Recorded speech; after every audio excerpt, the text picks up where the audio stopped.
Come! Sa kabila. Loko. Kapit bahay. Andito. Andiyan, Brad? Ha? Paimon! Wala? Mali siya ng landing. Tinak na siya. Ano naman yon? Kapag nawala si Paimon, iiyak yon sa malakas yung boses. Maririnig natin kung saan siya. Dito kasi sa area namin, hindi ako natatakot mawala siya. Dahil dito lang naman siya.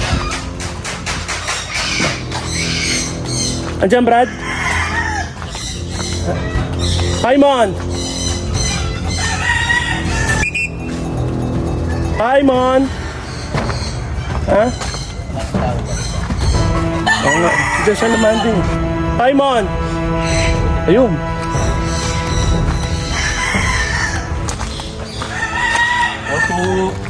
Okay lang, Brad. Baka nandito siya. Paimon! Ang hindi tayo. Hindi siya dumapo.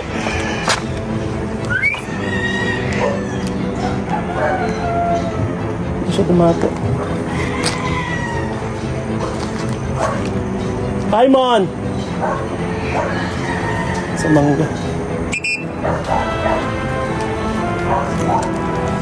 Hindi dumapo. Nagtapo.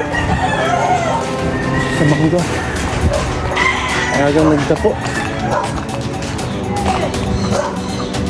Huwag pa atasan na ito. Meron na lang. Tapos kaya lang siya.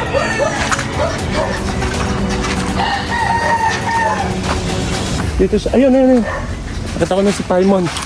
Doon. Enjoy sa puno. Oh, dito naman na yan. Tara, makisuloy tayo.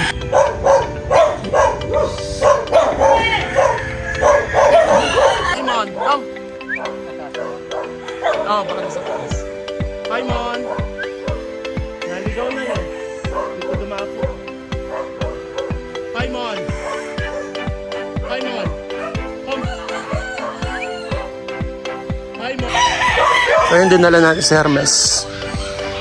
Bumaba siya ng isang kulambay. Paimon! Blind spot pa tayo dito. Ano siya? Paimon!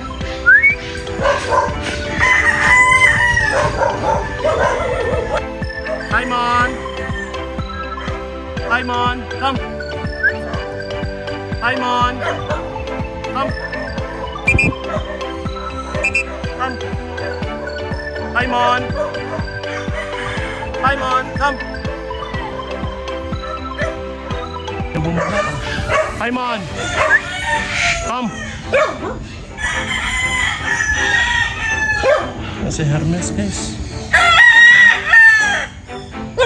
Paimon! Come! Paimon! Come! Come! Andito tayo sa taas ng puno. Ayan, see. Taas ang inakit natin. Ayaw bumaba, nahirapan siya sa descending. Ayan. So nakuha na natin siya, bababa na tayo, guys. Guys, napagod kami kay Paimon. Ay, nakapagod. Makita ko ng puno. So, masyado kasing kanina yung puno, medyo matarik. Parang vertical yung niya yung descending. So, nahirapan siya mag-descend. So yan, kasi nahirapan akong mag-recall sa kanya kanina. Doon gusto niyang bumaba, kaso parang nahirapan siya kaya nag-decide tayo na akyatin na lang siya. So yun, but thank God, andito na si Paimon, nakuha natin. Ayan, morning routine, medyo nagdapo. Siguro nalangan din siya, nung lumilipad, nadapo na siya, gano'n. Pero guys, sa kabilang banda, kinakailangan din talagang nare-remind sila sa recall. So ang ginagawa ko sa kanya dahil sanay siya sa free fly, lipad na lang, lipad dapo, gano'n. So yung mga basic training, kailangan din pala lagi talagang consistent tayo doon sa mga basic training. So yun lang yung natutunan ko ngayon, na kinakailangan pa rin yung mga basic training, yung mga recall, gano'n, para hindi nila masyadong makalimutan. So lagi silang nare-remind o nare-refresh yung isip nila doon sa training. So yun guys. So yan. Aga-aga natin nag-exercise.